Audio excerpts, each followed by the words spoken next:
Hello everyone and welcome to my video tutorial on Django for beginners. This is the fourth class in the series Company Website. My name is Innocent Okoloko. Learning objectives.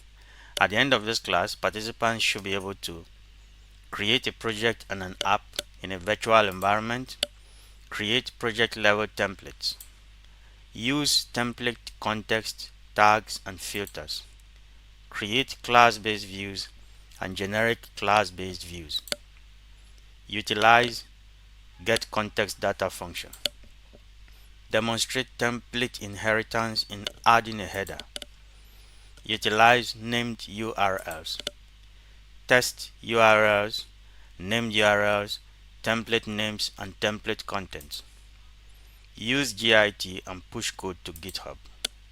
Contents: initial setup, installations, project and app, adding the pages app to the project, migration and test run, project level templates, home page, the view, home page, the URL, template context, tags and filters, class-based views and generic class-based views, about page, template view, about page URLs, class-based views, get context data, template inheritance, adding a header, named URLs, tests, Git and GitHub.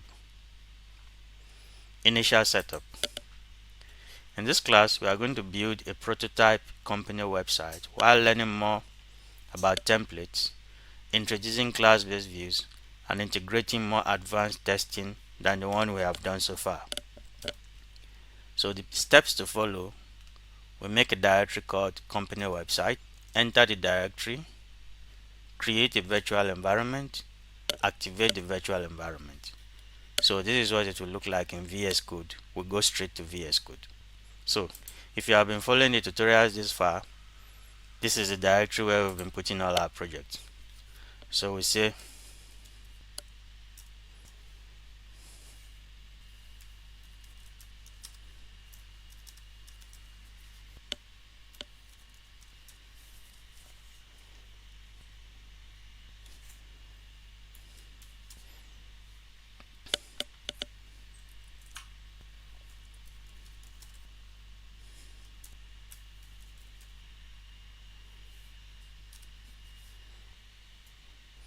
step 8.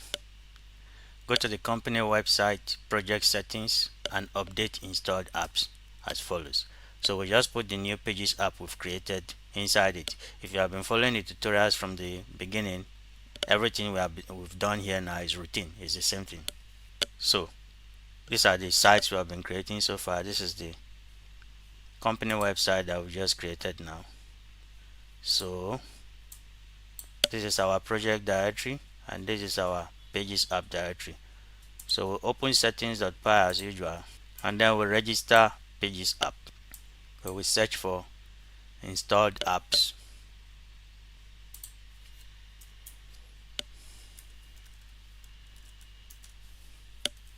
Ctrl S to save. We initialize the database with python manage.py migrate. Then we can run the server and test whether what we have done so far is successful. If it is successful, it should normally show us this page.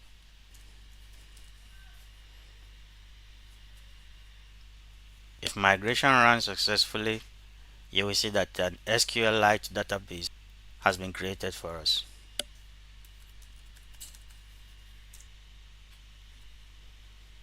Left click on it and click on follow link. In the last session, we put template files in the app directory.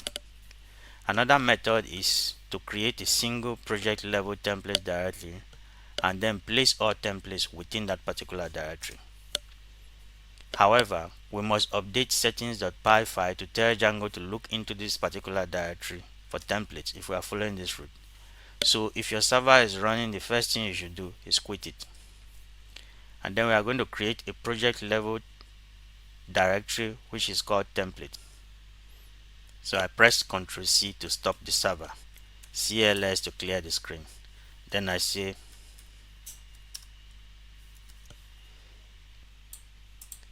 if you come to this side, you will see that a top level templates directory has been created for you here. You could have also created it here by right clicking and saying new file or new folder, and it will also be created. So whichever way you want to do, but I prefer from the terminal.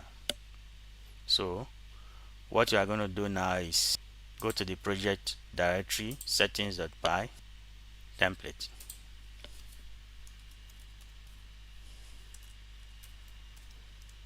Now we are going to create a new home page view for our application, and we are going to call it home.html, and like we said before, all HTML files are stored within the template directory.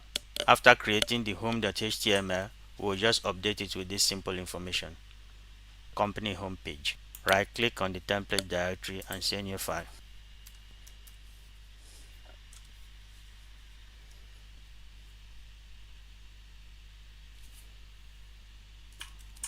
Ctrl S.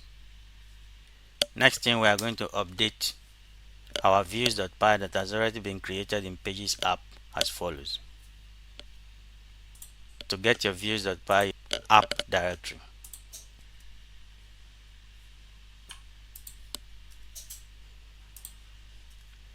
Ctrl S. So this is a function that defines a view which is called the home page view and takes in a request. The request is what somebody typed in the web browser to request for something, and then it returns the request and the template home.html. So after creating a template and a view, the next thing we want to do is create the URLs. Like we learned in the previous classes, the moment you create a project in Django admin start project, it has automatically created the urls.py file in the project level directory. But for every app that you are going to create, you have to create a urls.py in that app as a local coordinating urls.py file, which will interact with the master urls.py file in the project. So we will create a urls.py file in this Pages app that we have created, and we will update it as follows. So right click on Pages app folder, new file.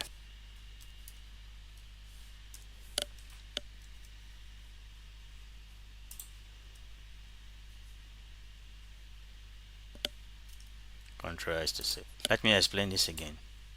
So we are in Pages app, and this is the new urls.py file that we have created. The first import here is from django.urls import path.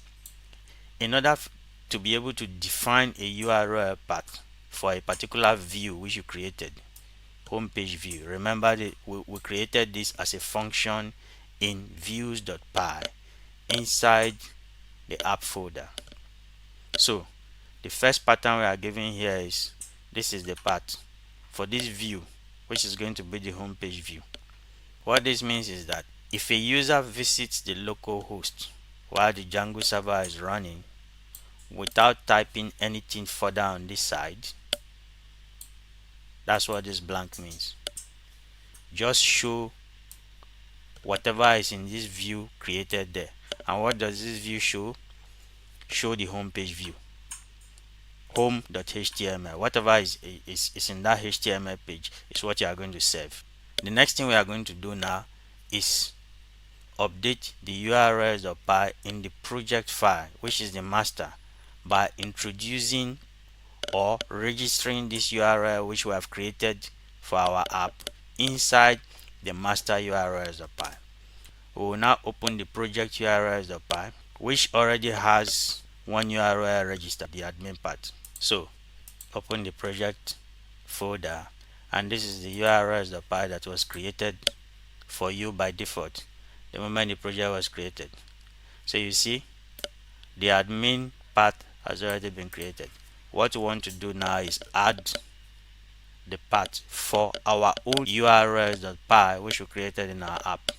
However, in order for this include to work, we also need to import include up here. Ctrl S to save. So we will run the server again to test. Python manage.py run server. And if the server runs successfully, it should no longer show us that default Django page where we see the flying rocket. Rather, it will now show us what is in home.html. And the only information we put there is just company homepage.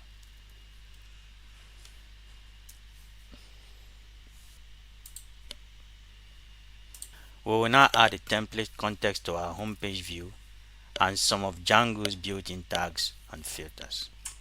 A tag performs more complex operations such as loops, conditions, and template inheritance. At the same time, a filter is used to perform more simple transformations, such as modifying the display of variables, e.g. formatting dates, truncated text, or converting strings to uppercase.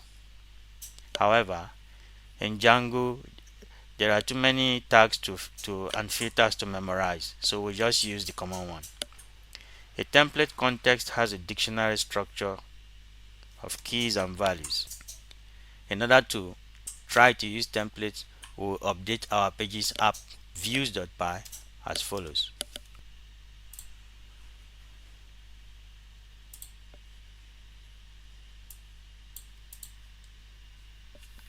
So, this is not the first time we are learning about context. We've learned about them in the previous class before this one. So, like we said before, what context does is we can put some information here and then pass it into a render function as this context. So whenever the key is requested in our template, the value is what to be revealed. In this case, we are actually passing a list so that we can be able to look through the list. Now see the way this has been written. We want to demonstrate some of the power of tags. So we have deliberately written this THA in capital letters, this FOR in capital letters, and this ING in capital letters. So whenever you are finished creating a context and passing it or returning it, the next thing you should do is go to the template that will use the context and also update it. So we are going to update the home.html as follows. So this is our new home.html. Company homepage is still there, but there are some changes. So within this paragraph, we use the now tag to show the particular date. This one did not come from our views.py, not the context. This is direct use of tags. So we say now date time format is going to give us the date. This is where we are actually using the context that came from our views.py. Remember, one of the keys there was inventory list. Normally in Python you will say len list. We use this and then it gives us the length.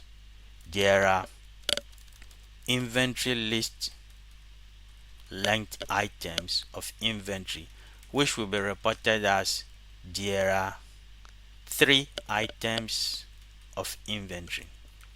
Then we'll go further. Remember that this inventory list is actually a list, so we can actually put in a for loop. For item in inventory list, list the item. Let's indent this and then end the loop on that list. And then lastly, this is another key in inventory list, greeting, the one that we wrote with some things in capital letters and some things in small letters. Then we titled it, one of the string functions in Python. So if you are already a Python programmer, you can guess what this is going to do. It's going to just capitalize the first letter in each word, and we are done. Ctrl S to save, run the server to test it, and you are going to get something like this. So if the server is already running, you can just refresh it. This is what we have. Now I'm going to use what we have here to re-explain the code again for proper understanding. Let me minimize this. So what did we do here? This is a view which we created in views.py. Because we wanted more information to be shown, we will pass it from the view as a context. But we don't need to use context to do everything. the template language has tags that you can already use to do certain things. So the first thing that is shown here, which is this particular date, had nothing to do with the view. That one was created directly in the HTML. So this is where we said the current date and time is now date time format. That's what gave us this output. It was in the second part that we started using context. The error inventory list length items of inventory. Where did this inventory list come from? It came from the context. That is the key. Inventory list, and there are 3 items: widget 1, widget 2, widget 3, and this is the widget you are seeing here. So we used another list in our HTML, UL in our HTML. Look at it. So with the knowledge that you bring from HTML, you understand why what we have here has dots instead of 1, 2, 3. We are using another list. So it listed the items one by one. The last thing here, thank you for visiting. Greeting. Title. Title means every first letter in the sentence is capitalized. That's coming from Python.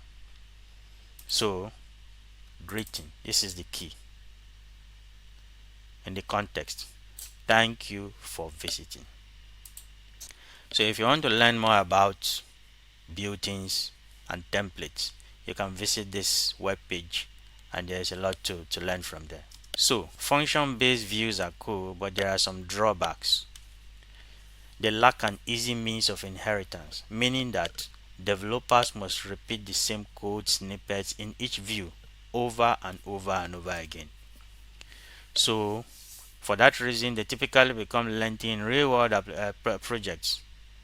Therefore, it is difficult to reason about. Even for generic function-based views, there was no easy way to extend or customize them. Generic function-based views were deprecated. Class-based views and generic class-based views were created to help with code reusability. However, function-based views are still usable. They are still available. They were not deprecated. In Django, generic class-based views are predefined views provided by Django that handle common web development patterns. More elegant and efficient ways to write code, usually classes. That's what they offer. So we are going to try one of them right now. We will create an about page for our company site. This time we are not going to use function-based view. We are going to use template view, which is a generic class-based view in Django. The about page also takes advantage of the template context and the Django templating language. So we will update our views.py as follows. We'll just add a new view to it, and then we also import something new. So we will do something new here, and then we'll also do something new here. So those are the 2 updates. So Ctrl S to save. So what we did was, from django.views.generic, that tells you there is a generic class-based view, import template view. We now use template view here. So we'll create a new class. Our first view here is a function-based view. Our second view here is a class-based view. So we'll call this class about page view. Then it inherits the generic template view. So this is so easy. We just say the template name is about.html. So can you guess what we are going to do next? Of course, we are going to create the HTML page. However, before we create the HTML page, it doesn't matter which one you do first. You can create the template first, which is the HTML, or you can do the URL first. Whichever one comes first, doesn't really matter at all. But the way this note is arranged, apparently we are going to update the URL patterns first, and then we'll create the HTML page. So we've already done something here before. It's not the first time. First part we put here is home page view for our home page. So the next thing we are going to do is about page view. So you see two different ways when you create a function based views. The way it is reported in URL patterns is like this in shortcut form. The way you report the URL in class based views is like this. This is also a shortcut form, but this one works. So what happens here is that after somebody goes to http localhost, you don't need to add anything more. It takes you straight to the home page view.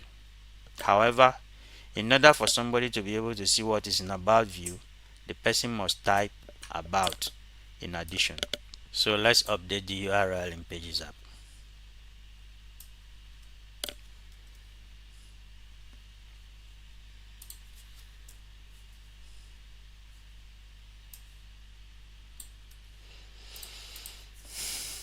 Ctrl S to save.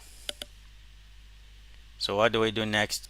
The next thing to do now is create an about.html in templates and update it with the following code. It's very simple. We just say h1 company about page. This could have been done first before updating the URL. It doesn't matter which one comes first. So here we are. In templates, we already have a home.html. So we right click on it and say new file, about.html. Press enter and update it to the following code. Ctrl S to save. So if the server is not running, you can run the server, but if the server was already running, you can just refresh it, and then we will now type about to see what page is showing.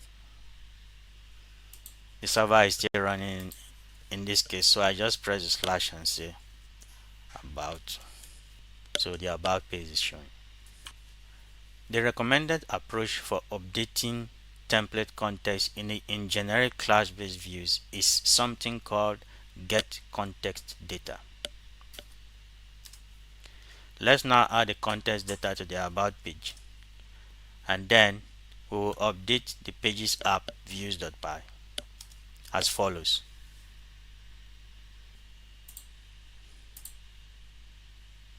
So if you look at this code, we have added a context to views.py. This time we use a function get context data, which is a built-in Django function, and then we say context equal to super.getContextData, because we are using a function that has already been created, and then we say context contact address equal to 123 Main Street, context phone number equal to 5555. So what does this look like? A dictionary. Let's see the code clearly. Now before I go to explain the code that we have on this part of the screen, I want you to observe something. This is the definition of home page view when we used the function based view, and see the way the context is defined. Now for class based views, the better way to create a context and pass into the environment is to use this get context data method. So I put the code here so that you can look at both of them and compare and contrast the different ways that we use in implementing the context. Now all of this code, I'm going to explain it now in the next page. So the first thing you saw was class about page view, which inherited template view. This defined a new class called about page view, and it inherited the Django built-in template view, which is a generic class based view. And then we gave it a name. Every template must have a name. The name for this one is about the HTML. Like I said before, a template is just an HTML file. So of all the HTML files that you kept inside your template directory, which of them are you defining a view for? For this particular one, it is about the HTML. So it tells Django which templates to use when rendering the view. When this view is accessed, it will just tick the HTML, whatever is written in it, that is what it's going to show to the user. Then we saw the function definition get context data, self keyword arguments. If you have been doing Python, you should understand what this double star means now. So this method is used to add extra context data to the template. Double stack keyword arguments allows the method to accept any number of keyword arguments. Context equal to super.getContextData. It calls the parent class because this is actually a subclass or a child class of a parent class. This get context data we are redefining in our own as a function has already been defined before. So we have to call the parents class so that whatever context is already existing in the parent class also come to this child class that we are defining. So this is necessary to retain any default context data provided by template view. Then we have context contact address equal to 123 Main Street.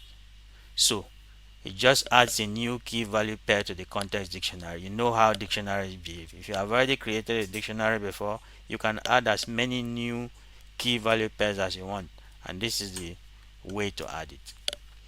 So the template will now have access to contact address with the value 123 Main Street. So if in the template, the HTML file, you now call the key contact address, what is going to be displayed will be 123 Main Street. The same goes for the telephone number. Then we return the whole context. Now we are going to update about the HTML to use this context that we have created as follows.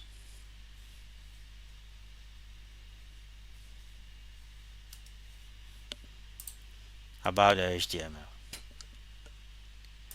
So this is the update to about the HTML. We still have our company about page on top here in top level headers, and then we now say the company address is, we are now calling the context using this double braces.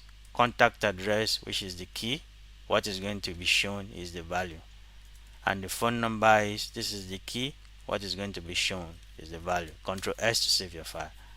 We can now go and refresh it if the server is already running. So this is what we had before. After the update, just click refresh. So it says the company address is 123 Main Street and the phone number is 555555. Now let's look at template inheritance. In many websites, there are headers and footers. Headers and footers remain in the same position as you navigate through the website. This means that every page that is loaded must inherit the header. Some things like the about the company, our services, whatever, our address will normally be at the bottom of the page. And then there are some other information like the menu items will normally be on top of the page. So even if you are moving from one page to another going through the website, those things stay there. Those are called headers and footers. So every other page that is shown inherits the header, inherits the footer. For instance, you can see this Amazon page. Most of the stuff you see here will remain on top no matter what page you are going to in Amazon. This is the header.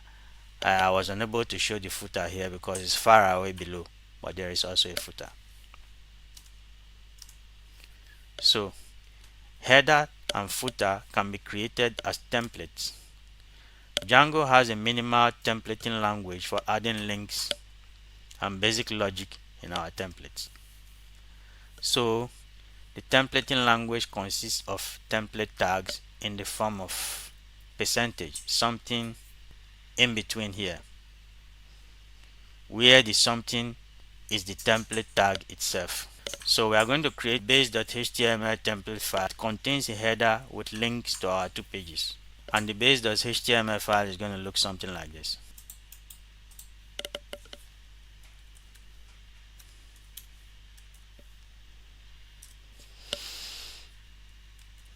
Ctrl S to save. Code explanation. We have a header tag which is a HTML opening tag. It defines the start of a header section on a web page. The header tag is typically used to group navigation links together, like logos, title pages, menus, so on and so forth. ahref slash home a, and then we have the pipe symbol on top. ahref slash home a is an anchor tag that is used to create a link. So what href equal to slash means this link goes to the home page, that is the root of the website. Just the slash without typing anything else. So the text home will be shown as a clickable link. You move your mouse, you hover your mouse around it and it becomes active. The pipe symbol is just a plain text used to visually separate links together. That's a simple way of doing it. If you don't want to create a sophisticated top level menu, you can use that. ahref slash about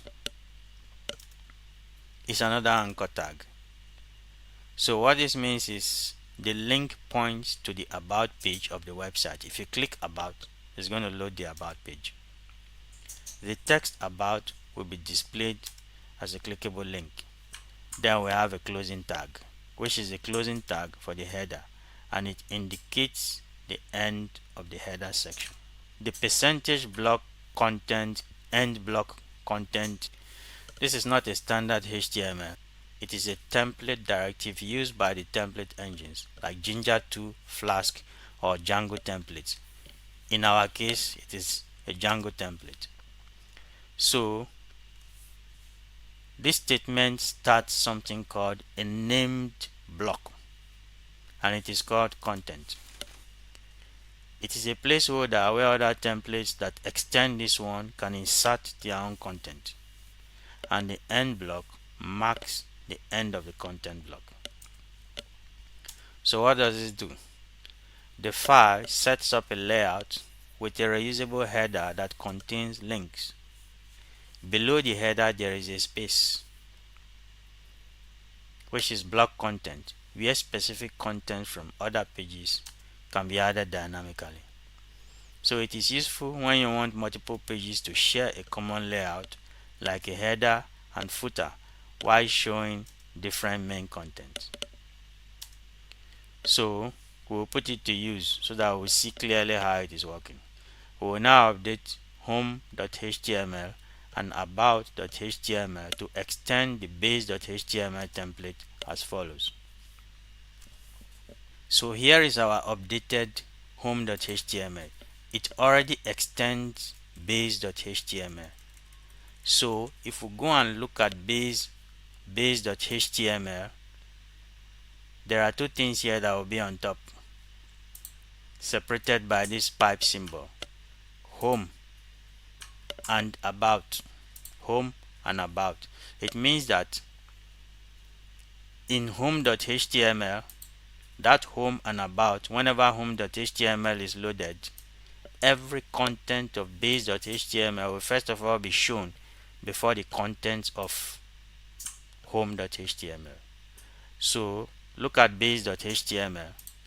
You will see the point where it defines the block content open and end block where the block content is closed. It means that every content in home.html will be in between the block. This is the opening block. If you scroll down, this is the end block. So home.html has been updated in such a way that anytime it is loaded, it will show the contents of the header first before it shows all the contents of its own body. Next, we are going to make the same update to about.html. About.html on top now also extends base.html, and then the block content begins. Then its own specific contents are displayed before an end block. So this is what you do to every page that you create in the website, so that no matter what page you are going to, all of them have already inherited based on HTML, so that that item remains permanently on top. Now if you go and refresh the page or run server, if it was not running, this is what you are going to see. You will see home and you will see about, and if you click on any one of them, it will take you home. If you click on home, it will take you home. If you click on about, it will take you to about. So even though the content you are seeing below is changing, home and about remain permanently on top. So the server is still running. I'm going to refresh. This is what we got. If I click about, company about page shows the about page. If I click home, company home page. Now currently we have hard coded our URL path in views.py and urls.py files. In base.html, we specified the slash for the home page, and we also said about and slash for the about page.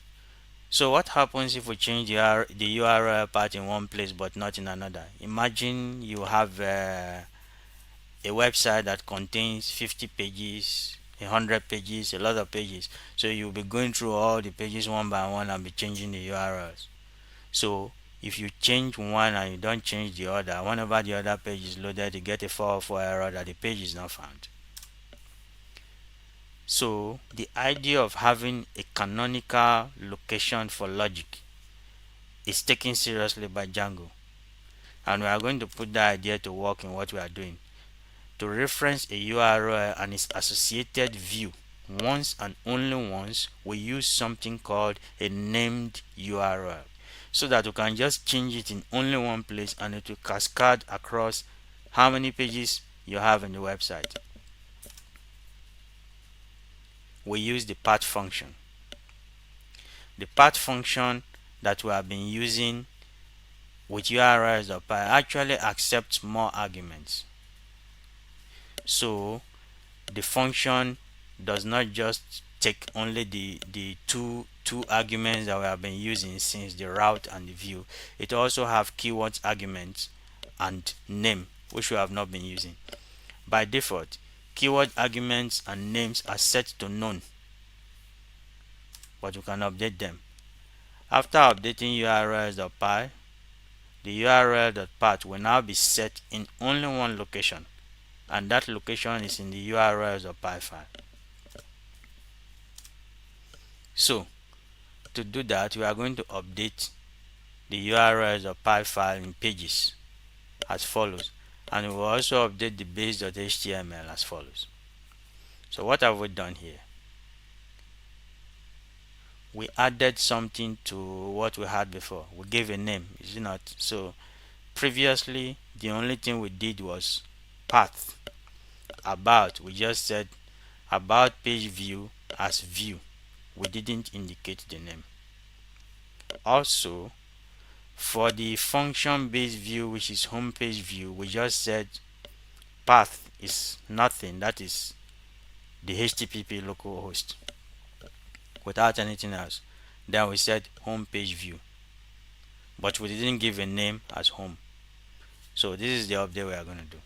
So after updating the urls.py, we will now also go and update our template as follows.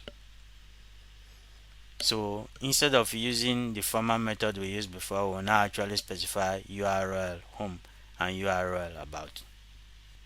So this is base.html. URL home, URL about. Control S to save.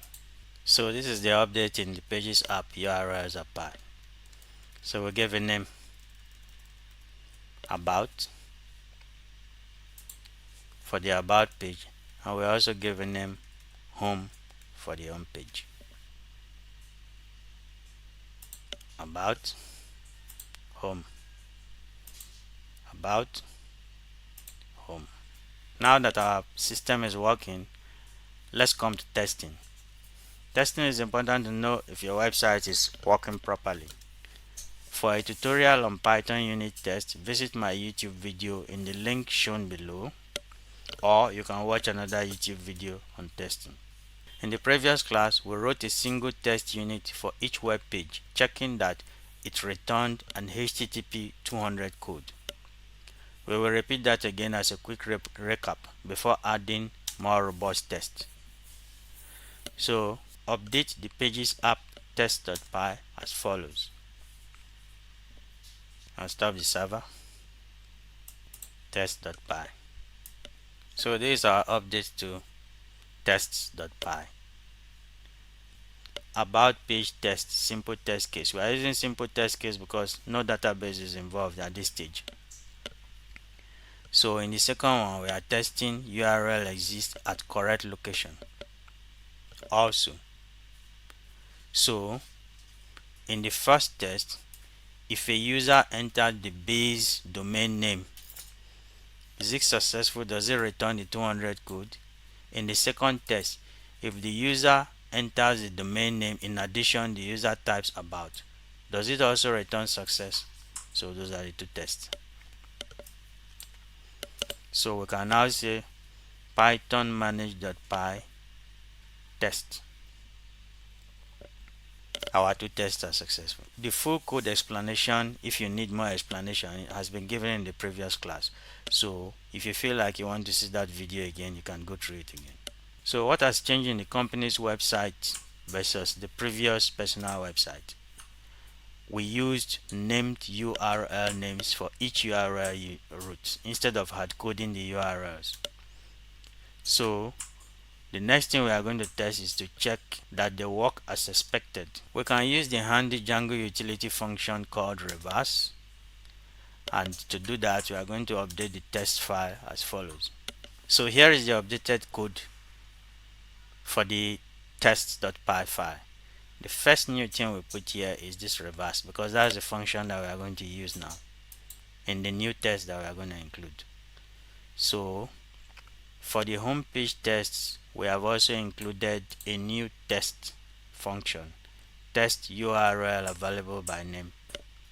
So response equal to self.client.get reverse home, whether it returns a code status of 200. In a similar way, we want to also test the about page, test URL available by name, and then reverse about. Before we go and see the full code explanation for this particular code, let's first of all run it and see whether the test will run successfully. So we say run for text, and all of them are okay. So let's see the code explanation. Not every part of the code needs to be explained because some part of it has been explained before. So the important point is reverse. What does it mean? Reverse home, for example, is a function that takes up the actual URL path from the URL pattern named home. So instead of hard coding the URL like slash, which we did before, remember we want to change it to actually use named URL. So reverse ensures that the test remains accurate even if the URL changes. We have tested our URL locations and the names, but we have not tested our templates. So we are going to test the correct templates home.html and about.html are used on each page. So let's also test that they contain the expected text. So for instance, we have h1 company home page, and then we also have h1 company about page respectively. So we can use the asset template used and asset contains to achieve this. For that, we will update the test.py file as follows. For the home page test, we are going to be adding two new things. The two new functions on top here are the ones we are going to add. And for the about test page, we are going to add the last new function that we have here and the very last one that we have here. So two new functions for the top and two new functions for the bottom one. So let's take a look at the new codes that have been added. The previous codes remain where they are, so we added this test template name correct for homepage test template name correct, test template content. Then for the about page test, we also tested template name correct, and then we also tested template content. So before we go and see the code explanation, we will run the tests again.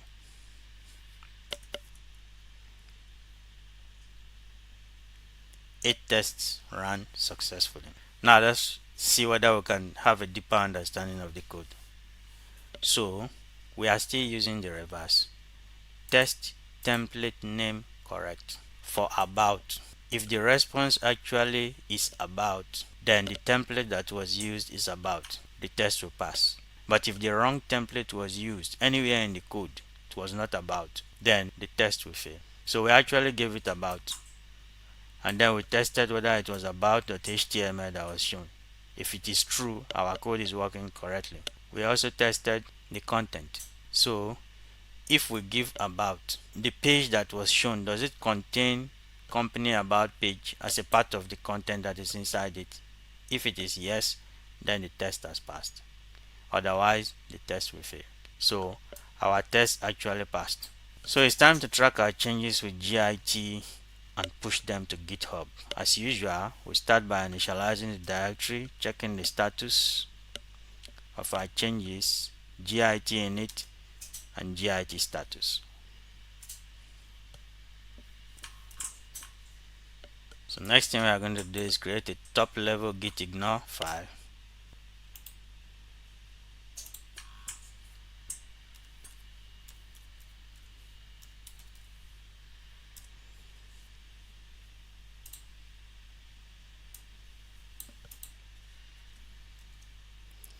These are the contents that we don't want to show, so we save it. If we run the status again, we see that those files have been excluded.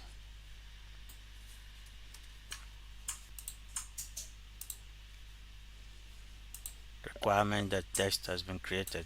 These are the contents of the file.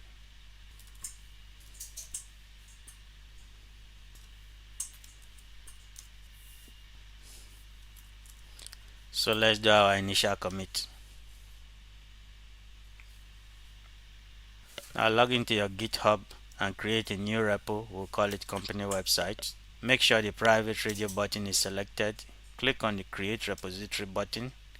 On the next page, scroll down to where it says or push an existing repository from the command line. So you copy and paste the commands, which will look similar to what we have here. We'll do just that. So here I am in GitHub.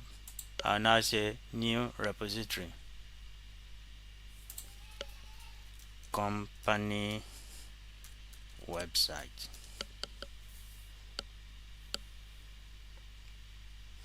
Private, create repository,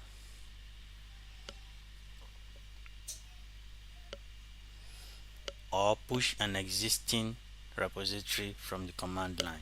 So I'm going to copy this one by one and put it in my Visual Studio Code.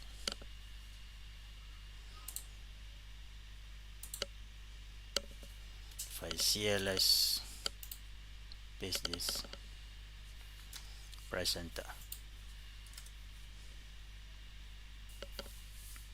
You have to wait patiently for this because it is uploading your code like you are uploading files to Google Drive. So if we come back here and try to refresh the page,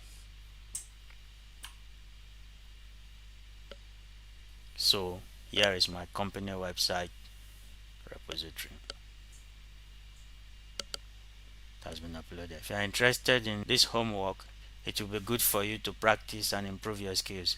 So you can update the header to look like what you are seeing on the right side. So what I have added is a help page, So we have home, we have about, and we have help. Secondly, you can add a footer to the website.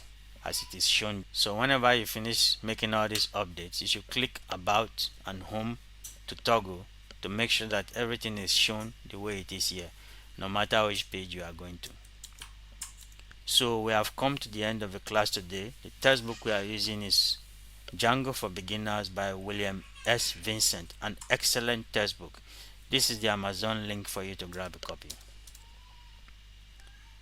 Please like, share, comment, and subscribe for more videos.